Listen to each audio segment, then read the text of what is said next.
sisters, and my name is Sharon. Today we're making Zuppa Toscana soup, and we've modified this recipe to the way we like it. So our ingredients is some ground beef, an Indian paste, which is 1 tomato, 1 bulb of garlic, 1 chili, and a little bit of water. We used 1 onion. You can use as much kill as we want.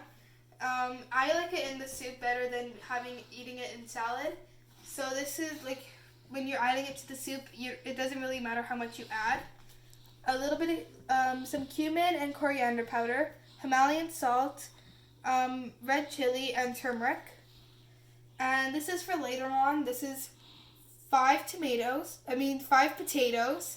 and a little bit of flour and water for the thickness of our sauce. So let's start with the paste.